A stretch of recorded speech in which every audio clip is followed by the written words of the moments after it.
L'actualité locale et régionale en continu. Grand Lille TV, toute info. Bonjour à tous, ravi de vous retrouver pour cette nouvelle édition. Dans ce journal, nous parlerons entre autres des résultats des élections législatives partielles à Tourcoing et nous vous dévoilerons une étude faite sur les nordistes et leur comportement. Mais tout d'abord, en bref, un incendie à Roubaix. Le feu s'est déclaré dimanche matin dans un immeuble situé boulevard Gambetta. 6 personnes ont été intoxiquées. Une personne a été transportée au CHR de Lille, souffrant de brûlures importantes. Mais quelques heures après son hospitalisation, la victime est décédée. Une enquête est ouverte pour déterminer les causes exactes de l'incendie. Les résultats des élections législatives partielles de la 10e circonscription du Nord sont sans surprise. Le républicain Vincent Ledoux s'est imposé hier au second tour face à la candidate du FN Virginie Rosset. Vincent Ledoux succède au maire de Tourcoing Gérald Darmanin qui a décidé de se consacrer à son mandat local.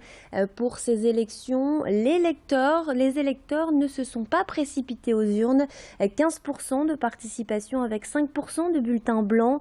Vincent Ledoux a recueilli 67,92% des voix et son adversaire 32,08%. Nous avions reçu la semaine dernière sur notre plateau le candidat des Républicains. Il souhaite surtout préparer le retour au pouvoir de son parti. On écoute. Moi, je souhaite que cette circonscription puisse se maintenir dans l'esprit de Gérald Darmanin, qui a fait un travail absolument exemplaire et exceptionnel. Et donc, oui, mon objectif, c'est de pouvoir faire que cette circonscription, non pas reste aux mains des Républicains, ça ne veut rien dire, mais puisse être le mieux défendue possible par des élus de proximité, pour qu'enfin, on marque des points, parce que les gens attendent ça de nous.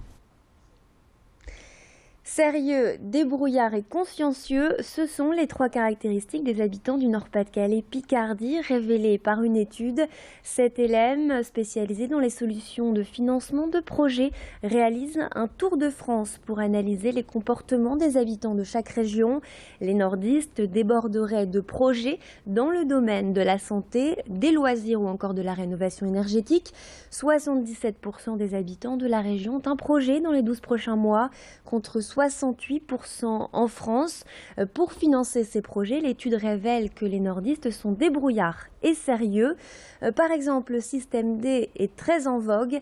La vente d'objets sur Internet est très pratiquée chez nous. Les nordistes sont également qualifiés d'écolos. Ils seraient très réceptifs aux aides à la rénovation énergétique pour aménager leur logement. Nos journalistes ont rencontré l'économiste de cet LM, responsable de cette étude. Pour financer leurs projets, les gens de la région, les habitants de la région sont plutôt débrouillards et quand on leur demande comment ils financent leurs projets, alors bien sûr, il y a le recours à son épargne, c'est-à-dire qu'on va prendre l'argent qu'on a économisé, il y a le recours aussi à l'emprunt, si on va acheter une voiture par exemple, régulièrement, très souvent on fait un crédit pour acheter sa voiture, mais il y a aussi le fait d'aller chercher des revenus supplémentaires et c'est ça qu'on appelle finalement le système D, et notamment revendre des objets dont on n'a plus l'utilité.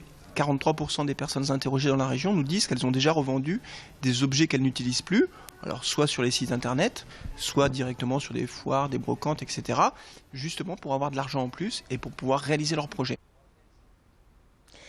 L'accès au logement est parfois difficile pour les citoyens. De nombreux papiers à fournir, des sommes à verser au départ trop importantes.